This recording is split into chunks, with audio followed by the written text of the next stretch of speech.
istilah-istilah seperti mode, median, penengah dan purata, ataupun yang awak biasa ialah mean.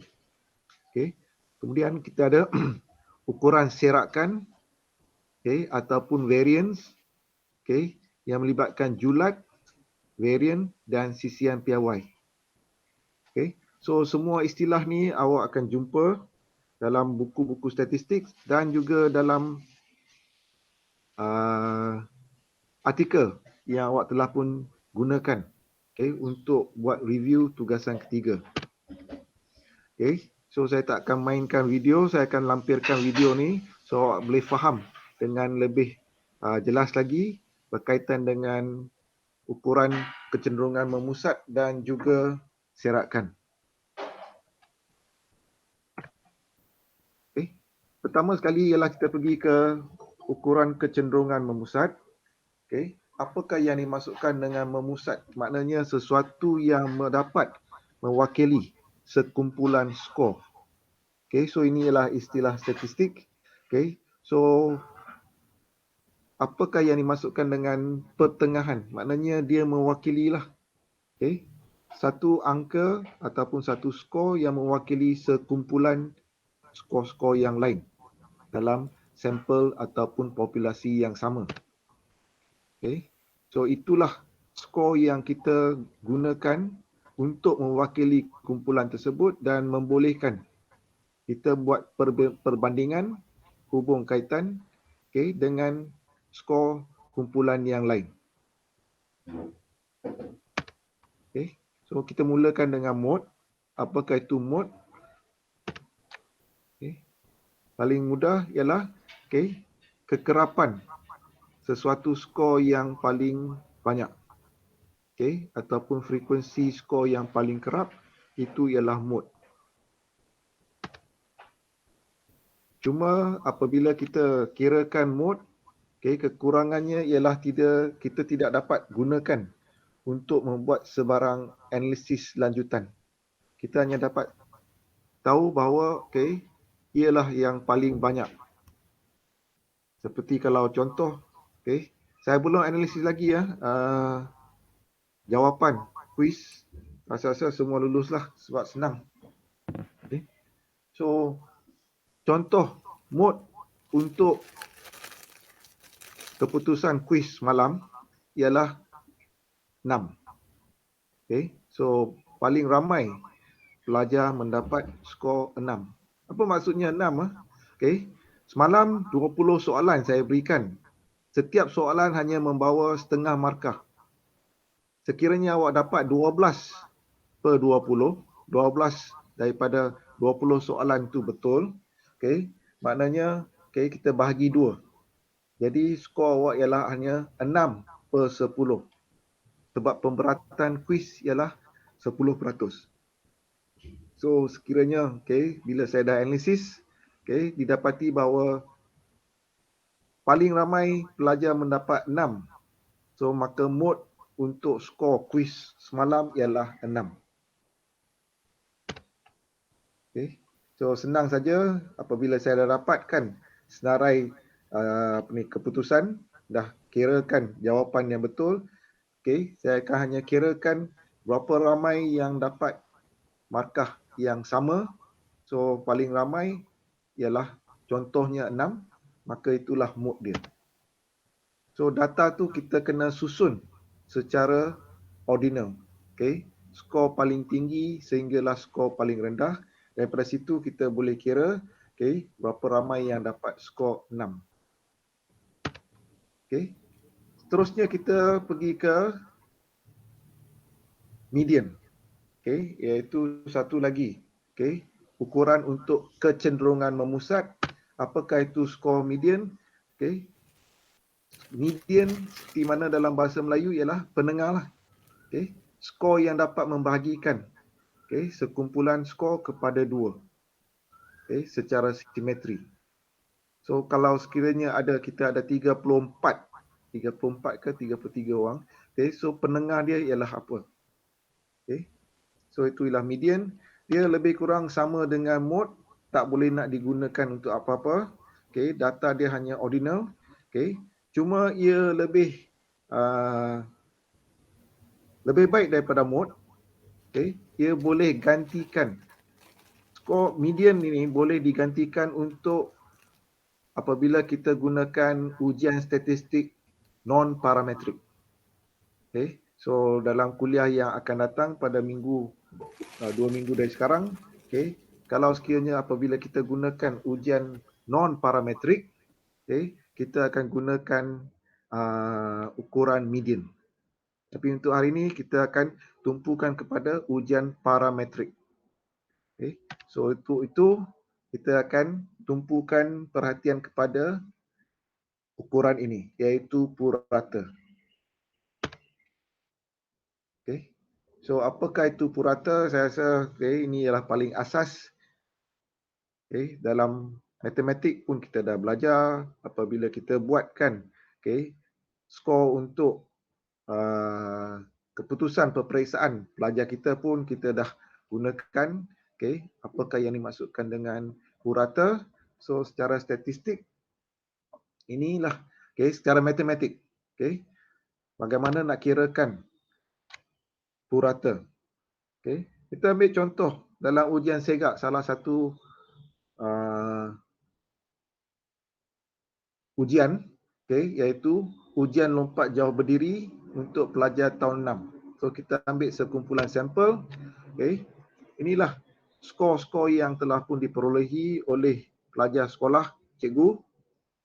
So bagaimanakah kita nak cari purata untuk 1, 2, 3, 4, 5 skor. Skor 5 pelajar yang berbeza, bagaimanakah kita nak carikan skor purata untuk pencapaian mereka dalam ujian lompat jauh berdiri itu. So kita campurkan semua kelima-lima tu dan bahagikan dengan bilangan sampel. So sudah tentu ada lagi ramai bilangan sampel, lagi banyak skor individu dan kita kirakan sebegini. So purata skor dia ialah 1.97 meter. Hampir kepada 2 meter. So inilah yang menjadi ukuran yang paling penting dalam kecenderungan memusat dan menjadi asas kepada analisis statistik kita. So apabila kita buat analisis statistik secara parametrik, analisis penyelidikan kuantitatif, sudah tentu kita tidak boleh lari daripada melaporkan ataupun mengira dan melaporkan purata untuk sesuatu pemboleh ubah yang kita kira. So kenapa ia adalah lebih baik daripada mode dan median? Sebab ia mengambil kira semua skor individu. Setiap individu, skor setiap individu diambil kira untuk mengirakan purata. Dan inilah yang akan digunakan untuk analisis lanjutan. So apabila kita gunakan SPSS, so SPSS akan mengira untuk kita. Kita hanya masukkan skor setiap individu. Tak kiralah 5 ke, 10 ke, 50 ke, 500 ke, semua kita masukkan dalam SPSS dan SPSS akan kirakan untuk kita. So tak perlu kita nak pening kepala untuk mengira secara manual. So sebab itu memudahkan penyelidik kita menggunakan perisian SPSS sebab ia boleh membantu kita dalam menyelesaikan masalah secara matematik. Dan apabila kita buatkan mean ataupun purata, data dia ialah data, mestilah data sama ada skala Saylor ataupun skala nisbah.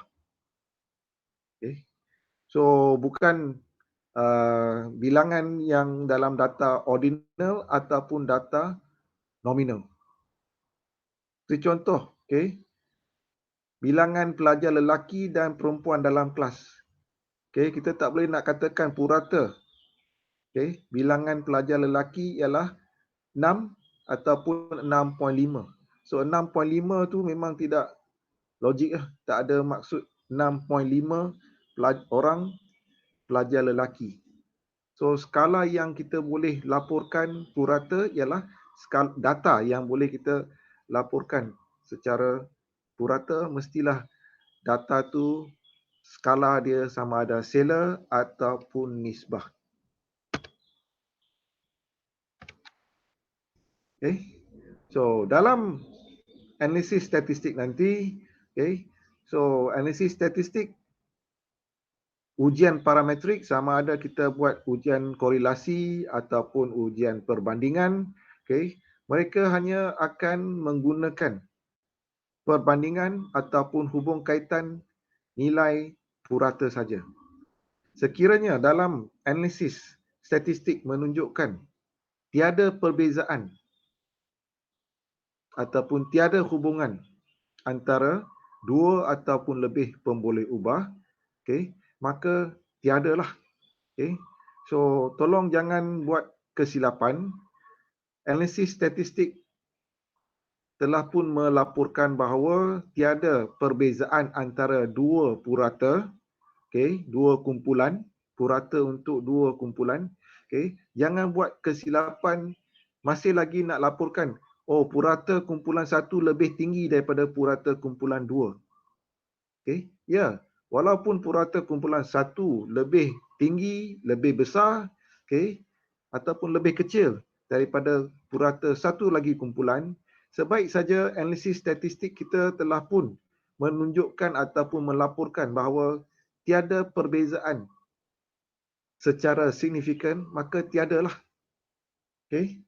Tapi ramai yang, okay, terutamanya pelajar-pelajar sarjana muda, okay, yang masih lagi melaporkan, okay, walaupun analisis statistik telah menunjukkan tiada perbezaan, tapi mereka masih melaporkan, oh purata untuk kumpulan satu adalah lebih tinggi daripada purata kumpulan dua ataupun kumpulan tiga. So itu tidak bermakna. Okay. Sebaik saja analisis statistik menyatakan bahawa tiada perbezaan, tiada perbezaan. Walaupun awak boleh nampak purata untuk satu kumpulan tu lebih tinggi daripada purata kumpulan yang lain. Okay. So saya harap, okay, awak boleh ambil perhatian tentang analisis statistik tersebut, okay, dalam melaporkan. Okay, ini yang awak akan laporkan, okay, terutamanya dalam apabila awak buat kertas projek pada semester akhir nantilah, sekiranya awak buat, okay, penyelidikan kuantitatif. Yang ini satu lagi ialah, okay, yang selalu awak akan buat tapi tak tahu sama ada sebab ini tak ada dalam buku. Okay, ini memang tak ada buku dalam buku. Okay, kita contohnya. Okay, so kalau tengok dalam artikel-artikel yang awak telah pun ambil, okay, dalam data demografi. Data demografi mereka melaporkan purata umur sekumpulan peserta yang mereka gunakan, okay, dalam kajian. So, bagaimanakah mereka mengira purata umur serta sisihan piawainya lah. Okay. So, contoh yang saya berikan ini ialah, okay, kita ada 10 orang pelajar. Okay, 10 orang pelajar tahun 6. Sebab, okay, kebanyakan daripada awak semua adalah guru sekolah rendah. Okay. So 10 orang pelajar, okay, sama ada dalam tahun 6 ataupun tahun 5, okay, dan mereka mengambil bahagian dalam kajian cikgu.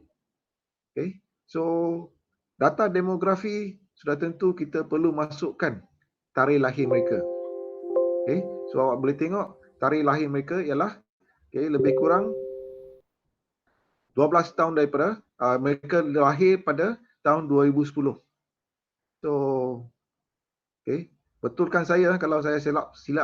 Okay, so mereka yang lahir tahun 2010, okay, seharusnya sekarang untuk tahun ni, walaupun awak tidak berjumpa dengan mereka, seharusnya mereka sekarang berada di tahun 6 lah, ataupun tahun 5. Okay, so 10 tahun, okay, 11 tahun yang lepas mereka dilahirkan, inilah tarikh lahir mereka. Dan bagaimana kita nak mengira purata mereka? So kita ambil satu penanda, okay, untuk kita kirakan umur mereka. So contoh, Okay. So dalam lajur yang ketiga, okay, so kita tetapkan umur peserta pada 1 hari bulan 1 2021. Okay. Dan ini juga ialah ukuran yang digunakan untuk kelayakan ke MSS negeri ke daerah ke, okay, MSSM. Okay. So pada 1 hari bulan 1 2021, berapakah umur peserta pertama? So awak boleh kira, okay, peserta pertama pada 1 hari bulan 1 sebenarnya hanya berumur 10 tahun 4 bulan. Belum sampai lagi tarikh lahir dia pada bulan 8. So kiralah begitu. Okay. 10 tahun 4 bulan, 10 tahun 9 bulan. Okay. Bagaimanakah boleh dapat sampai 4 bulan tu? Okay. Sekiranya dia dilahirkan pada bulan 8. Okay. So pada 2021 bulan 8 barulah dia cukup 11 tahun. Tetapi pada Januari 2021 dia tak cukup lagi umur 11 tahun. Dia hanya berumur 10 tahun. 10 tahun bagaimana saya boleh dapat 4 bulan? So dia lahir, dia menyambut hari jadinya tahun lepas pada 2 bulan 8 2020. Okay, dia menyambut hari jadinya, okay, pada masa tu tahun lepas bulan 8 dia cukup umur 10 tahun. Okay, so kita kira daripada situlah bulan 9, September, Oktober, November, Disember. So 4 bulan dia telah pun berumur 10 tahun 4 bulan pada 1 hari bulan 1 2021. Okay, dan seterusnya. Okay. Kemudian 10 tahun 4 bulan tu kita kena tukar kepada titik perpuluhan. So bagaimanakah saya boleh dapat sampai 10.3? So 4 bulan, okay, 1 tahun tu berapa bulan? 1 tahun 12 bulan. So untuk 4 bulan kita bahagikan dengan 12 lah. So 4 bahagi 12 ialah 0.33. Okay. So kita pun letakkan, okay, nilai perpuluhan tu di belakang angka 10. So begitulah kita kena kirakan. Ini SPSS tak boleh buat, Excel pun tak boleh buat, tapi kita kirakan secara manual. Okay. Guna kalkulator. Okay. So guna kalkulator ataupun awak boleh setkan command dalam Excel, okay, untuk dia bahagikan. Yang penting ialah perlu lihat pada berapa bulan. Okay. Pada umur 1 hari bulan 1. Januari berapa bulan. So kita kalau tengok peserta yang ketiga, okay, dia dilahirkan pada Januari. Okay. So Januari pada 1 hari bulan 1 kita tak perlu nak kira sampai hari lah. Kita kira bulan. So pada Januari dia telah pun dianggap sebagai 11 tahun 0 bulan. So nilai dia ialah umur apabila kita tukar kepada titik perpuluhan 11.0. Okay, ataupun 11. So begitulah kita kiranya, okay, untuk yang lain. Okay, nanti ada masa awak boleh tolong kirakan ataupun awak boleh cuba ambil, okay, senarai kehadiran ataupun awak punya, okay, rekod kehadiran pelajar dalam kelas awak dan awak boleh cuba, okay, dan kirakan berapakah purata umur pelajar pada tahun 2021, bukan tahun 2000 lah, okay, pada 1 hari bulan 1 2021, okay, berapakah purata umur mereka.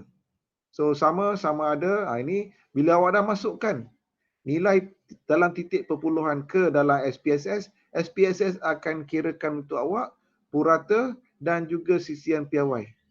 Tengok pada, okay, bucu sebelah kanan, okay. So itulah, okay, angka yang boleh dijana oleh SPSS. Dengan syarat awak dah masukkan kesemua nilai itu dalam bentuk angka dengan titik perpuluhan. So untuk umur kita hanya gunakan satu titik perpuluhan sajalah, tak perlu sampai 2 ke 3 titik perpuluhan. Tidak logik lah. Okay. So purata umur ialah 10.6 tahun dan CCM piawai dia ialah 0.6. So itu ialah kaedah untuk mengira purata pelajar ataupun peserta kajian awak nanti. Sebab dalam data demografi awak perlu nyatakan maklumat-maklumat tentang peserta kajian. Sudah tentu kita tidak boleh lari daripada umur mereka. Sebab mereka tidak nyatakan, pelajar ataupun peserta kajian awak tidak boleh menyatakan, oh umur saya ialah 10.3, 10.8. Mereka tak ada. Tak boleh nak nyatakan. Penyelidik sendiri perlu kirakan. So itu ialah tentang bagaimana nak mengira purata umur peserta. Tak ada dalam buku lah. Ini memang tak ada dalam buku. Guna logik, guna matematik. Doktor nak tanya doktor. Ya. Yang 10 bulan 4 bulan macam mana dapat 10.3 tu doktor? 3 bagi 12 berapa?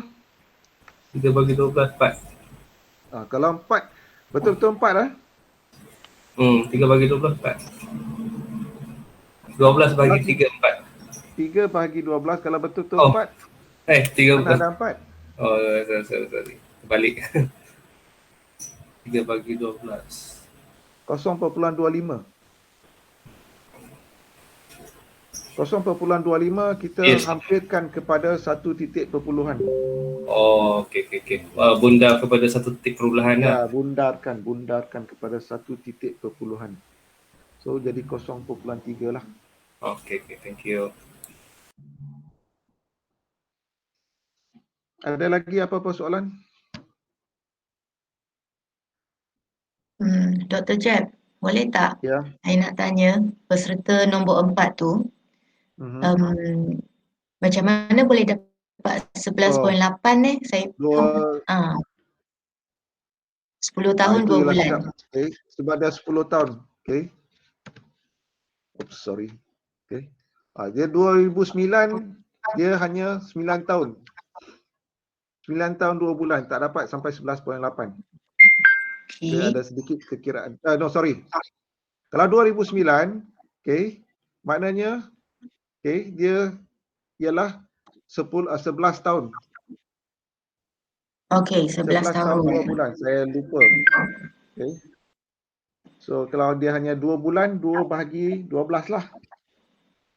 2 bahagi 12. 0.16. 0.2. Okey. Faham doktor. 0.2.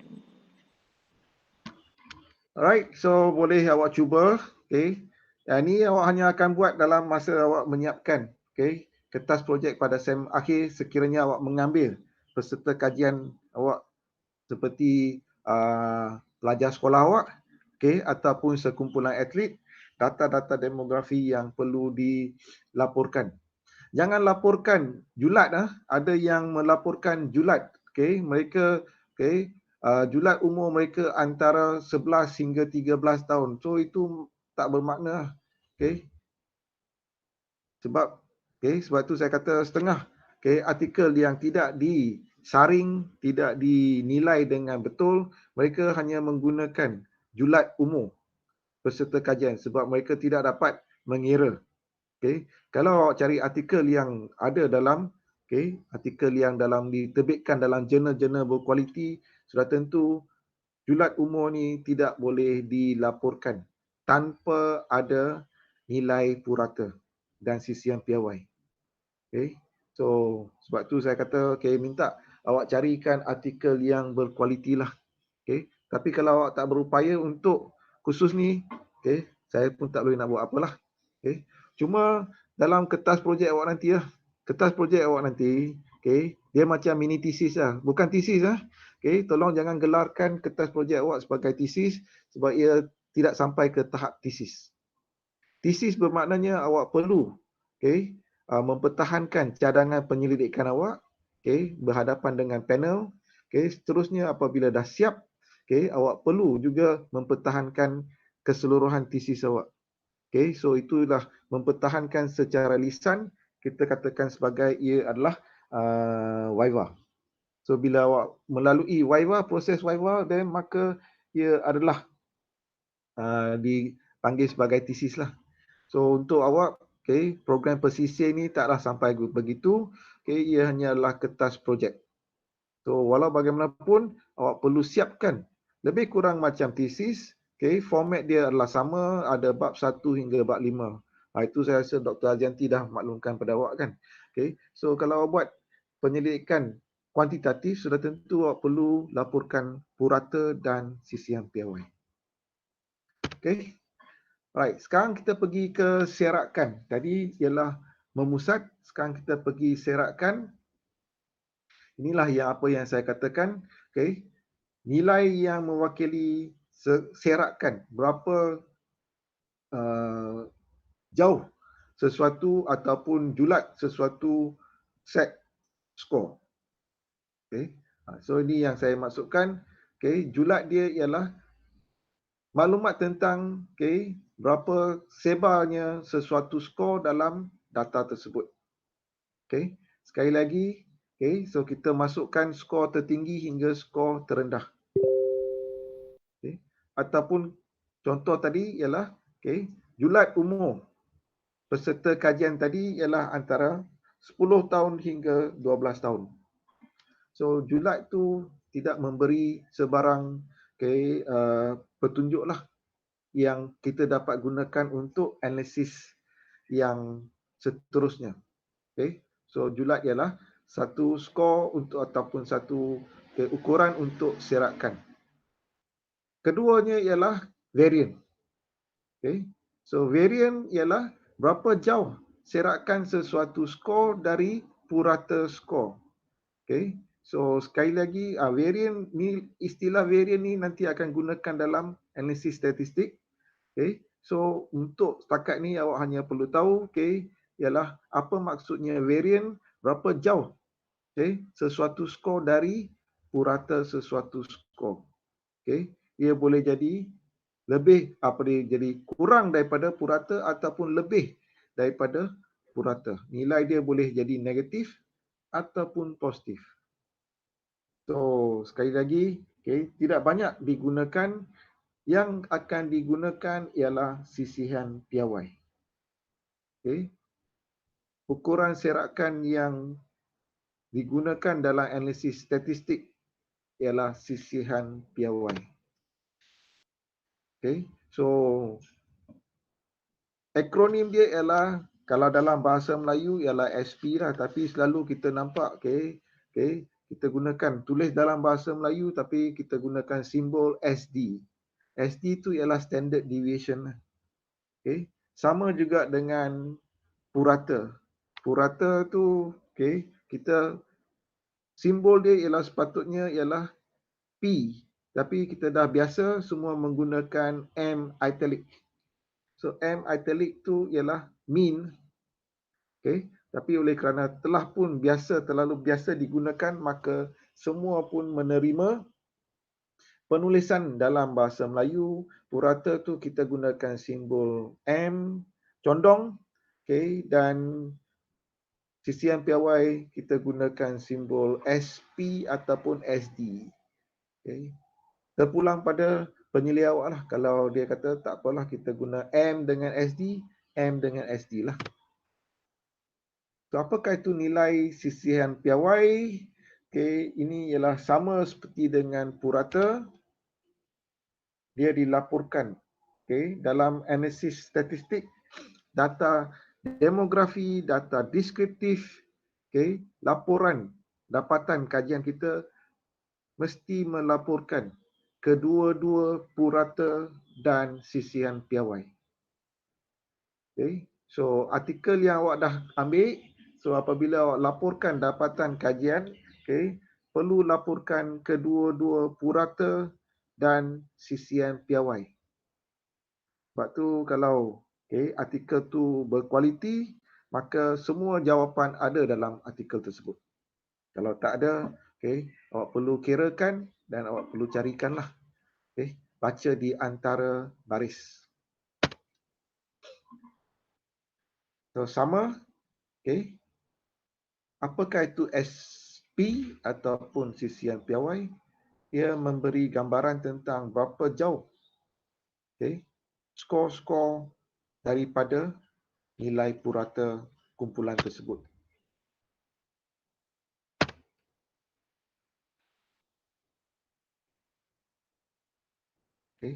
So jangan risau tentang simbol dia, kecuali kalau awak mula baca buku-buku berkaitan dengan statistik, dan buku dalam buku rujukan utama kita pun kita gunakan. Mereka menggunakan nilai simbol S, italic, S condong.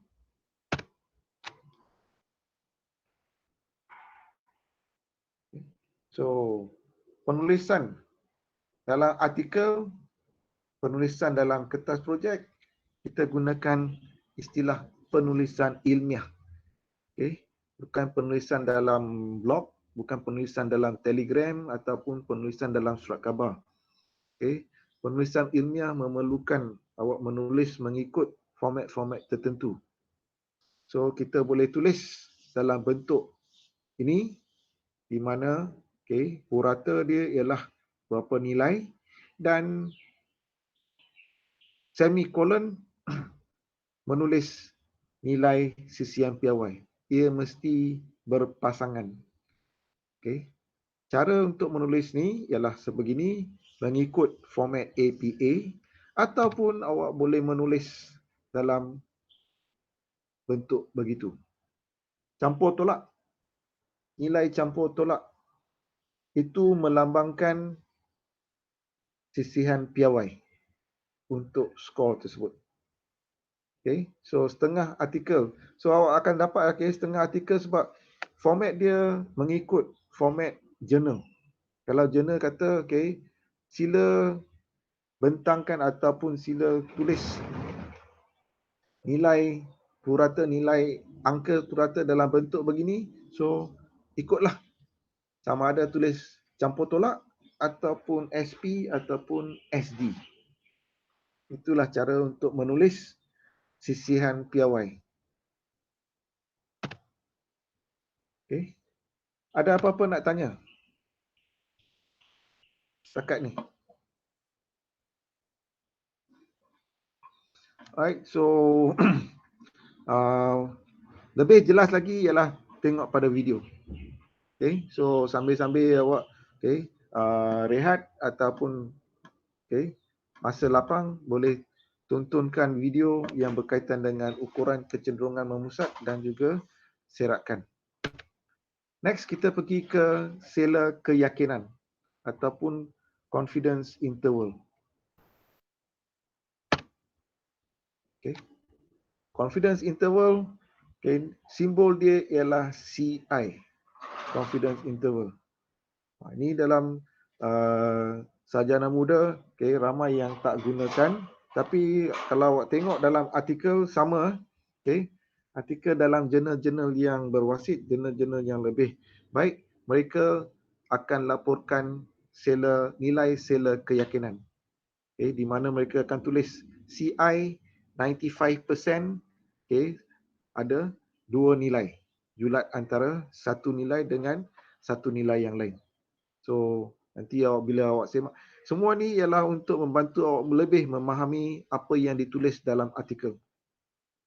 So dalam artikel jurnal-jurnal yang berkualiti, mereka ada laporkan nilai sela keyakinan. So apa benda ni ya? Nilai sela keyakinan.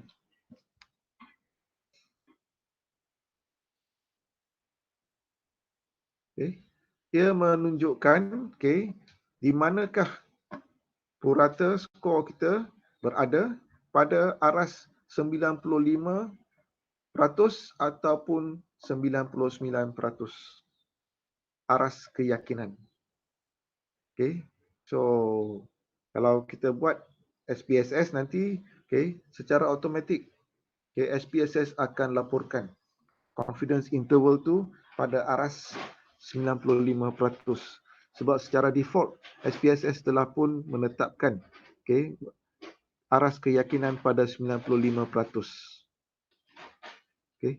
So tidak ada sebarang kiraan di sini, walaupun ada, kita boleh buat secara manual, tapi tidak perlulah untuk awak buat sebab SPSS akan buatkan. Apa yang perlu awak buat ialah laporkan nanti dalam sama ada latihan ataupun dalam kertas projek awak nanti.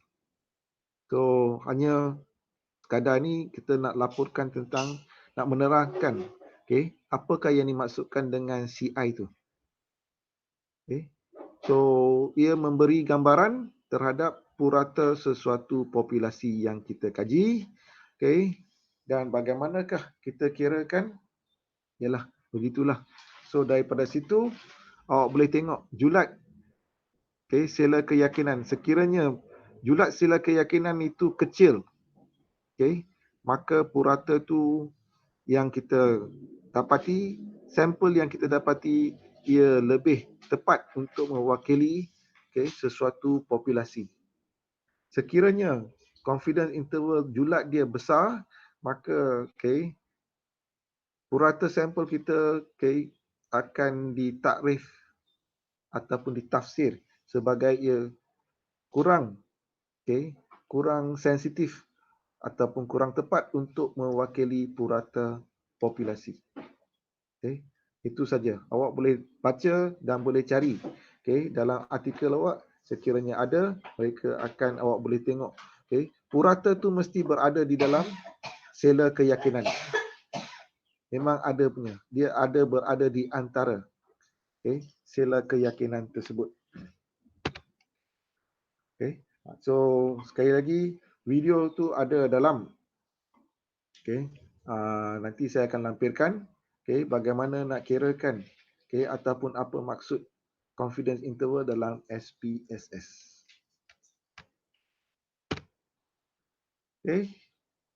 Terusnya kita pergi ke lengkuk taburan normal. So rasa pernah dengar kalau mengambil semua khusus asas statistik, kita akan membincangkan tentang the normal curve distribution.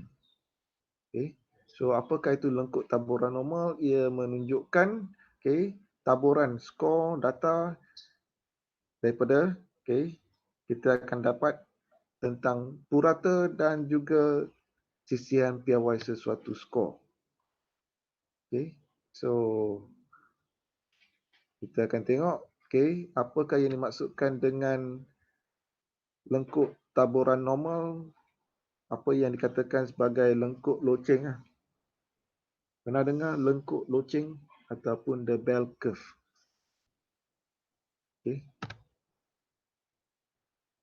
So contoh data-data yang boleh dapat dalam, boleh kita dapat mewujudkan ataupun membentuk satu lengkuk taburan normal ialah seperti ketinggian seseorang ataupun tekanan darah, bacaan tekanan darah, populasi ataupun satu sampel yang besar, dan yang paling mudah ialah skor peperiksaan umum, bukan skor peperiksaan sekolah, peperiksaan UPSR.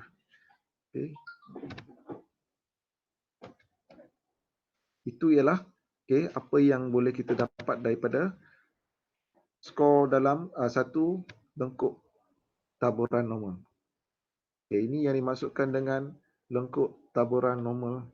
Dia ada dua paksi, paksi X, paksi mendata, dan juga paksi menegak, paksi Y.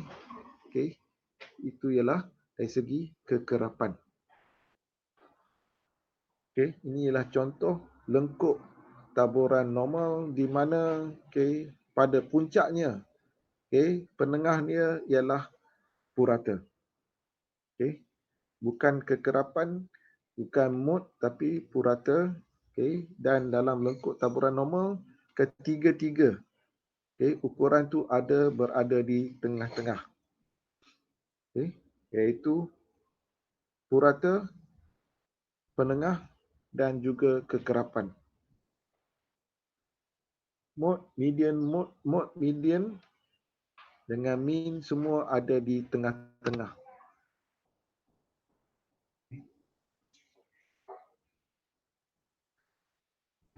Sama, okay. So apa yang saya telah pun terangkan, okay. Terdapat 4 ciri dalam satu lengkuk normal. Satu, ia adalah berbentuk loceng. Yang kedua, lengkuk tu adalah simetri. Ia boleh bahagikan, okay, lengkuk itu kepada dua belah dengan sama rata. Okay. So, CCN piawai akan membahagikan sektor-sektor tersebut. Okay. Dan juga purata, median dan mode berada di tengah-tengah lah. Ni. Okay. So, nilai kosong tu ialah purata, median dan mode berada di tengah. Itu bukan purata kosong, tolak satu, campur dua tu bukan purata, tapi itu ialah sisian piawai. Okay. So, inilah lengkuk taburan normal. Okay. Data yang boleh kita perolehi mestilah data tu besar. Okay. Data tu mestilah besar seperti, okay, skor untuk ujian ataupun peperiksaan UPSR, okay, seluruh negara. Okay, apabila awak dapatkan skor, okay, pencapaian pelajar dalam, okay, sesuatu mata pelajaran, dalam UPSR kita boleh dapatkan taburan lengkuk normal. Okay. Purata untuk bahasa Melayu, okay, mungkin ialah B+, B campur. Okay. Tak tahulah, okay, sebab saya tak mengajar sekolah rendah dan saya dah, okay, tak tahu bagaimanakah penggradan dalam UPSR diberikan, tapi dalam peperiksaan ataupun skor terdapat ramai, banyak skor, inilah, okay, yang akan bentuk. Okay, di mana kebanyakan skor tu berada di satu titik yang sama seperti dengan menengah dan juga kekerapan. Okay. So dalam dunia yang ataupun dalam secara statistik inilah ideal. Okay. Yang paling ideal. Tapi dalam sampel nanti yang apabila kita buat, kita tak akan dapat, okay, lengkuk taburan normal ni. Okay. Kecuali kalau kita ambil satu populasi. Tapi kajian kita tak mampu untuk buat kajian ke atas satu populasi. Semua pelajar tahun 6 di seluruh negara memang tak mampu lah. Okay. Ataupun awak nak ambil semua pelajar tahun 6, okay, di negeri Terengganu, lagi tak mampu lah. Okay. So kita hanya ambil, okay, satu sampel, okay, pelajar-pelajar di Kuala Nerus, okay, daerah Kuala Nerus, okay. So kita hanya ambil sesuatu sampel dan sampel tu sekiranya dia cukup besar, dia seharusnya membentuk satu lengkuk taburan normal, tapi tak akan jadi sebegitu cantik ataupun sebegitu sempurna, okay, seperti satu lengkuk taburan normal.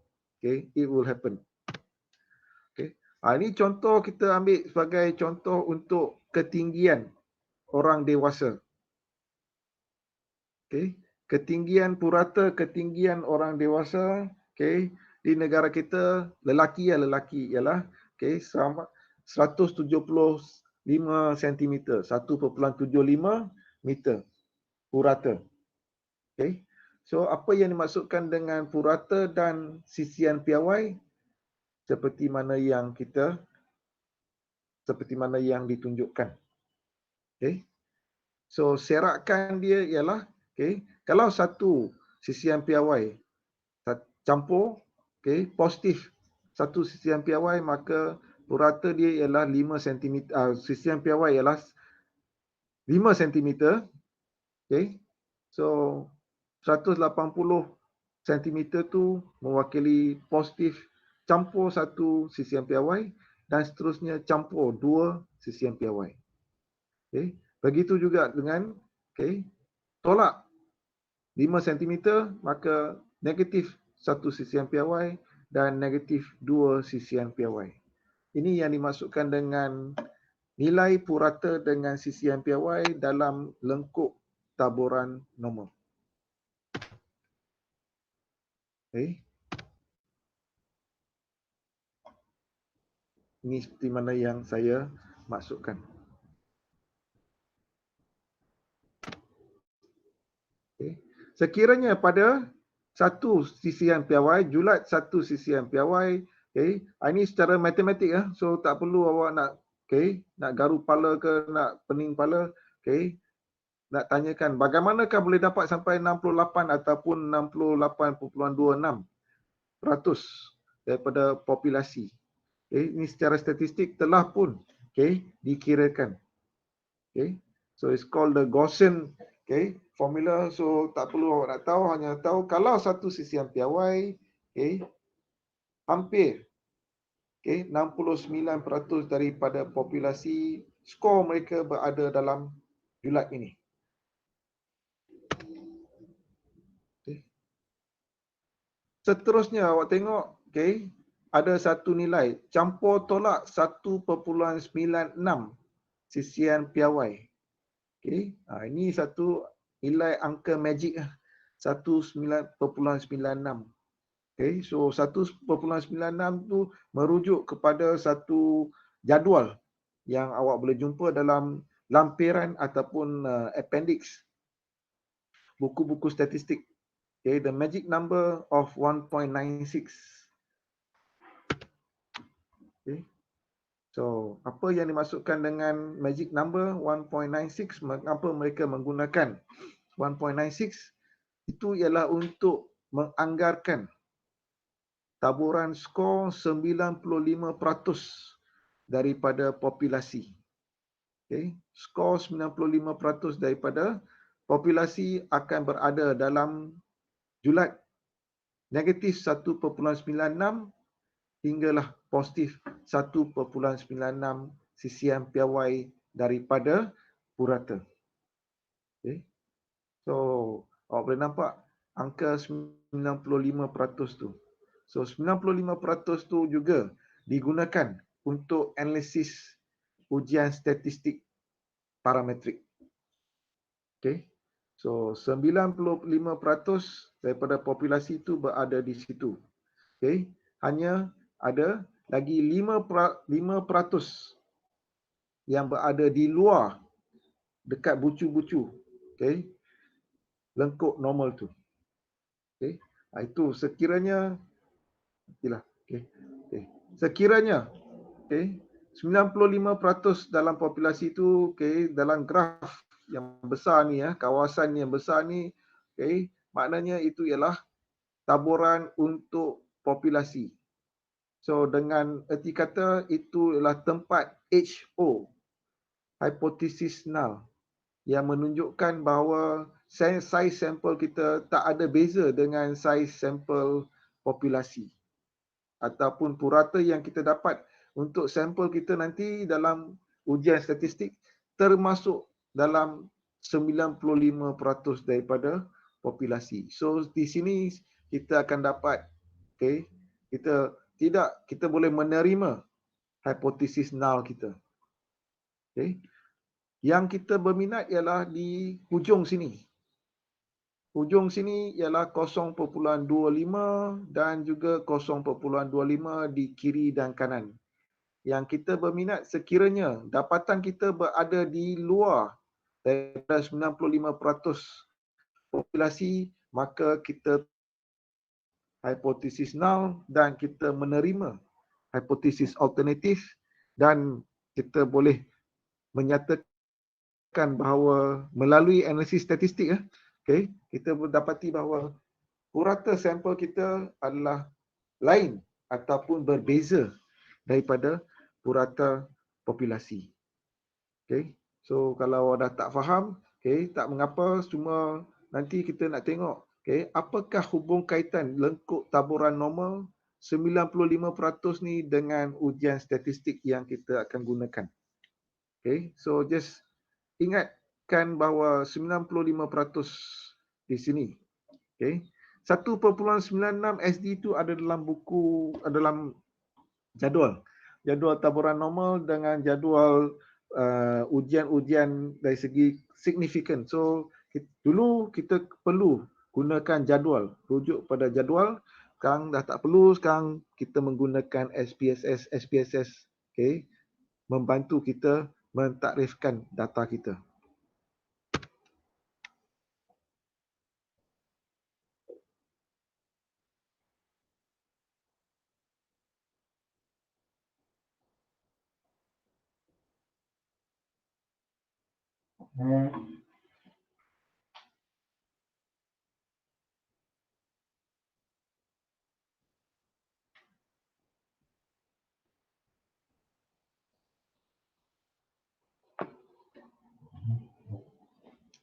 Okay, so ini hanya sebagai penerangan tumpuan kita pada 95% itulah. Okay, so 95% peluang ataupun kebarangkalian skor awak akan berada di dalam situ. So apa yang kita nak tengok, okay, adakah skor, okay, yang kita kaji, adakah ia berada di luar 95%? Okay. Hubung kaitan antara sisian piawai dengan 95% tu ialah tengok pada nilai di sini. Okay. Awak mula akan nampak nilai P lebih kecil ataupun sama dengan 0.05. Okay. Dan 95% juga, okay, itu ialah sela keyakinan, okay, dalam kebanyakan ataupun dalam semua kajian sains sosial. Okay. Dan awak pernah dengar kan, okay, vaksin oleh Pfizer BioNTech, okay, mereka telah pun menunjukkan bahawa, okay, tahap keefektifan, tahap keberkesanan, okay, adalah pada 95%. Okay, so banyak, okay, syarikat yang membuat vaksin sekarang berlumba-lumba untuk meningkatkan lagi, okay, tahap keberkesanan. Tapi semuanya, okay, berkisar dalam 95%. So maknanya ada 5% lah, okay, mereka yang diberikan vaksin tu tidak berkesan. Tapi 95%, okay, adalah berkesan. Sebab tu, okay, banyak kajian-kajian sains sosial dan juga kajian-kajian perubatan, okay, mereka menggunakan nilai 95%. Okay. So apabila dalam kajian-kajian perubatan sudah tentu, okay, kita tidak baca, okay, dalam jurnal-jurnal yang diterbitkan, mereka kalau mereka lebih teliti dan lebih ketat lagi dari segi ujian sesuatu keberkesanan, mereka akan gunakan 99%. Okay. So P mereka akan tetapkan pada P lebih kecil daripada 0.01. Okay. Tapi untuk kita, okay, sains sosial, pendidikan, kita hanya tumpukan pada 95% data saja. Okay. So semuanya ini, okay, kaitan lengkuk taburan normal. Untuk membolehkan, kita perlu faham bahawa, okay, data kita untuk membolehkan kita buat analisis statistik parametrik, okay, data kita mestilah bertaburan normal. Okay. Lengkuk data kita mestilah menunjukkan ia bertaburan normal. Kalau lengkuk data kita tidak bertaburan normal, kita tak boleh nak jalankan ujian statistik parametrik. Okay, so setakat ni awak hanya perlu fahamkan, okay, lengkuk taburan normal ialah bertujuan untuk membolehkan kita menjalankan ujian parametrik. Betul. Ya. Boleh ulang slide tadi yang frekuensi tu. Saya kurang faham bahagian hipotesis tadi. Mana ni? Yang mana yang kita ambil bahagian hujung graf Ya, tu. okey. Itu saya hanya jelaskan sebab nanti kita ada slide tentang hipotesis. Kita belum sampai lagi. Cuma ini ialah, okey, pendahuluan. Awak perlu faham, okey, pendahuluan dia saja. Apa yang dimaksudkan dengan hipotesis null dengan hipotesis alternatif. Sebab nak tahu bila kita terima hipotesis null dengan hipotesis alternatif tu, daripada graf ni saya kurang faham tu saja. Ya. Okey. Alright, thank So you. ia berkaitan dengan lengkuk taburan normal lah. Ia berkaitan dengan lengkuk taburan normal. Nanti. Okey. So sama, kita balik kepada lengkuk taburan normal. Bagaimanakah kita nak pastikan ataupun semak sama ada data, sekumpulan data yang kita dah kutip itu adalah bertaburan normal. So kita gunakan ujian normality. So ini sekali lagi ujian normality dulu, kita perlu kira secara manual. Tapi sekarang telah pun diambil alih oleh SPSS. SPSS akan membantu kita menguji sama ada data kita bertaburan normal ataupun tidak. So sekiranya kita ambilkan data sebanyak 30 orang, kita masukkan data. Data ketinggian mereka, berat badan mereka, masukkan dalam SPSS dan kita nak tahu sama ada data kita bertaburan normal ataupun tidak. So kita boleh gunakan, minta SPSS untuk uji sama ada data bertaburan normal ataupun tidak. So mengapa perlu sangat nak buatkan ujian data, ujian normality? Sebab seperti mana yang saya dah tulis, kita perlu tentukan sama ada data kita boleh diuji secara dengan menggunakan ujian parametrik ataupun tidak. Sekiranya data kita tidak bertaburan normal, maka kita perlu pilih ujian non parametrik.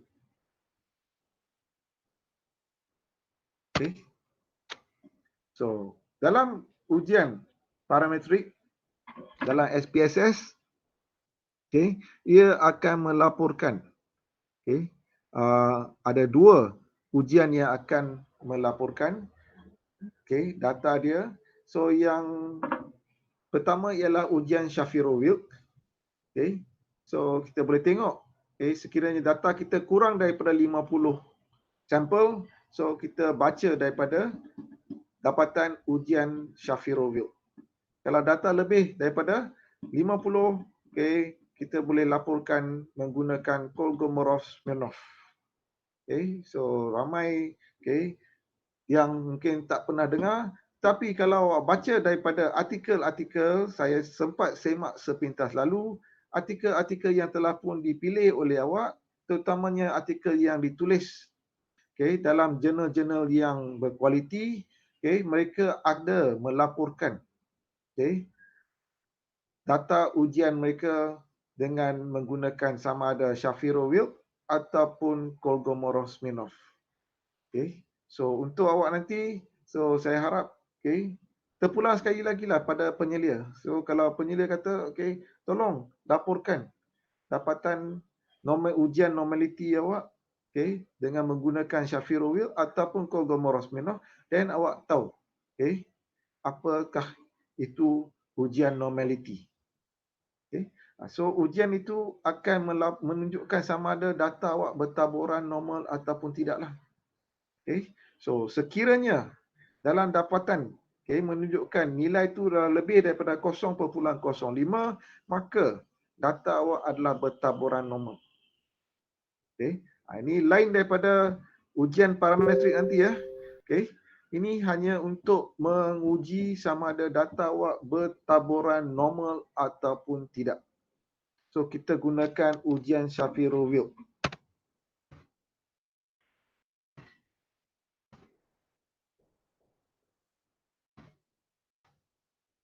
So apakah ujian parametrik yang boleh kita perlu jalankan? Ujian normality terdahulu sebelum kita kendalikan ujian parametrik. Contoh-contohnya ialah ujian T, ujian ANOVA sehala dan ujian ANOVA dua hala. Ini adalah antara ujian parametrik yang kita akan bincang sama ada dalam hari ini ataupun dalam kuliah terakhir nanti.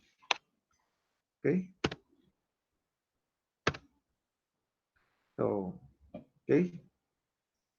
Rule of thumb ataupun garis panduan. Bagaimanakah kita boleh elakkan daripada data kita bertaburan normal, pastikan saiz sampel adalah cukup besar. Itu saja. Okay. Yang paling selamat apabila awak buat sesuatu penyelidikan kuantitatif, dapatkanlah seberapa banyak saiz sampel ataupun seberapa banyak sampel yang boleh. Okay.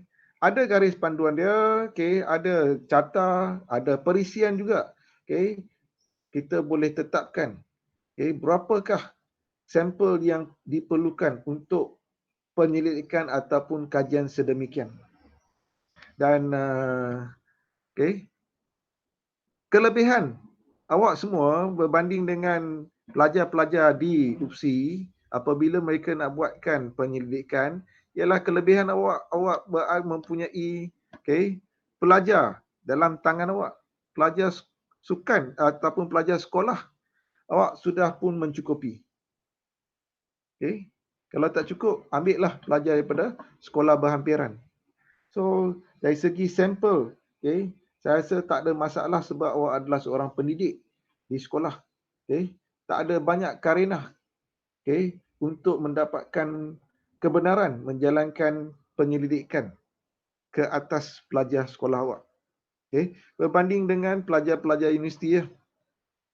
Pelajar-pelajar universiti yang belum ditempatkan lagi, mereka hanya boleh carikan dalam kalangan pelajar-pelajar mereka sendiri sahaja.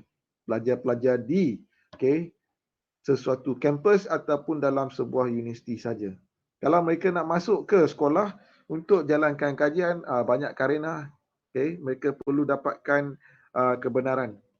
So, berbanding dengan awak, sama juga kalau dari segi etika, awak juga perlu dapatkan kebenaran daripada pihak sekolah.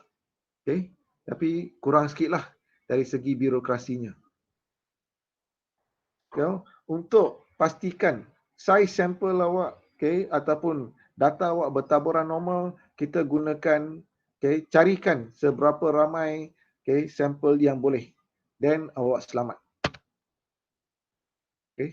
So macam mana nak buatkan ujian statistik ataupun ujian normaliti tu, rujuk pada laman web. Saya rasa ada juga video dia. Bagaimana nak masukkan data dan bagaimana nak cek sama ada data awak tu bertaburan normal ataupun tidak. So saya takkan gunakan masa ni untuk tunjuk sebab dia leceh, sebab kalau saya buka SPSS nanti, kalau masukkan data dia akan jadi lambat. So boleh tengok pada video nanti dan ikutlah langkah-langkahnya. Apa yang saya nak tunjukkan di sini ialah apabila dah masukkan dalam SPSS dan awak dah klik teknik ataupun ikut langkah untuk ujikan normality, akan keluar SPSS output. Apabila awak dah tekan OK semua, dia akan tunjukkan inilah contoh daripada SPSS output. So awak boleh tengok jadual yang di atas dibahagikan. So SPSS akan jana kedua-dua ujian, Kolmogorov-Smirnov dengan Shapiro-Wilk. So contoh yang awak tengok mereka kaji tentang tahap tahap kolesterol dalam sesuatu sampel. So sebelum mereka melanjutkan kepada ujian statistik, mereka semak tentang normality. So daripada situ mereka dapati bahawa SPSS akan tunjuk nilai untuk kedua-dua ujian. So tumpukan pada kotak SIG. SIG itu menunjukkan ialah tahap signifikan. SIG untuk Kolmogorov-Smirnov ialah 0.200 dan Shapiro-Wilk ialah 0.800. So jadual di atas menunjukkan bahawa data untuk kolesterol adalah bertaburan normal. Sementara sekiranya data yang di bawah tu, jadual di bawah tu ialah data yang tidak bertaburan normal. Jumlah data dia mungkin tak ramai ataupun tidak bertaburan normal. Bagaimana kita nak tahu? Untuk Kolmogorov-Smirnov, ia masih lagi lebih besar daripada 0.05, tetapi untuk Shapiro-Wilk dia kurang daripada 0.05. So tengok, untuk Shapiro-Wilk dia menunjukkan adalah signifikan sebab data dia tidak bertaburan normal. Tapi di atas ialah data dia bertaburan normal. Jadual di atas saiz sampel dia ialah 30. Jadual di bawah saiz sampel dia ialah jadual di atas saiz sampel dia ialah 29. Jadual di bawah saiz sampel dia ialah 50. Bagaimana kita tahu? Dengan melihat kepada DF, degree of freedom. Degree of freedom di sini ialah 28. Saiz sampel dia ialah N tolak 1. Dapat 28. So seperti mana yang dicadangkan,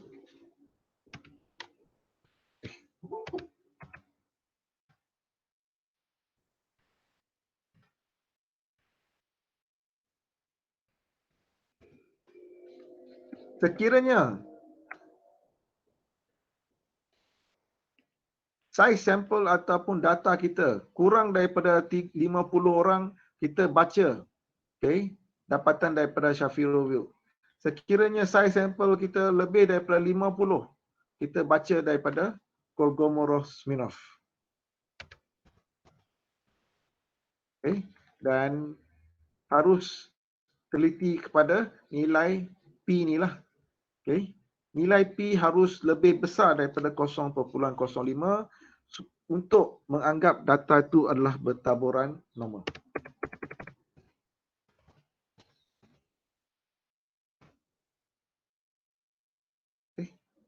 Bagaimana kita nak laporkan? Setelah kita dapatkan bahawa data kita adalah bertaburan normal, daripada sini, bagaimanakah kita nak laporkan? Baca daripada, kita perlu gunakan simbol ini. Mula sekali dengan, ini ialah nilai W italic untuk menunjukkan bahawa itu ialah simbol untuk ujian normality. 28 tu ialah degree of freedom.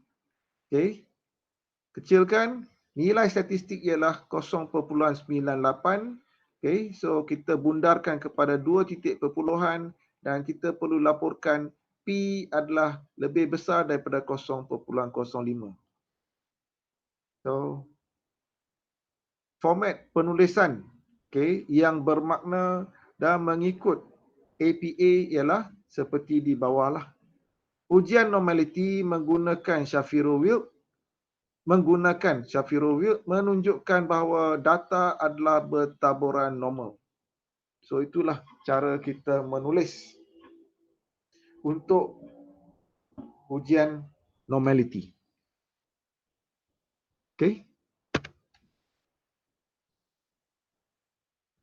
Sekiranya data tu, di mana saya kata, data melalui ujian Shapiro-Wilk mendapati bahawa data kita tidak bertaburan normal, maka awak perlu gunakan ujian-ujian bukan parametrik. Seperti ujian Chi kuasa 2, Wilcoxon, Mann-Whitney, dan juga ujian-ujian bukan parametrik yang lain. So untuk elakkan dia, sekali lagi tolonglah dapatkan data yang secukup-cukupnya. 50 orang, kalau nak dapatkan 50 orang, bahagikan kepada 2 kumpulan. 25 orang satu kumpulan. Dan sudah cukup, awak boleh dapatkan saiz sampel yang mencukupi. Alright. Okay. So, boleh kita teruskan ataupun awak nak rehat? Saya rasa kita rehat setengah jam. Okay. Dan kita akan sambung dalam pukul 10.30. Ada apa-apa Boleh. cadangan? Boleh doktor, boleh. Okay. So, Boleh, so Ustaz, kita boleh. take a break sebab sudah 1 jam setengah.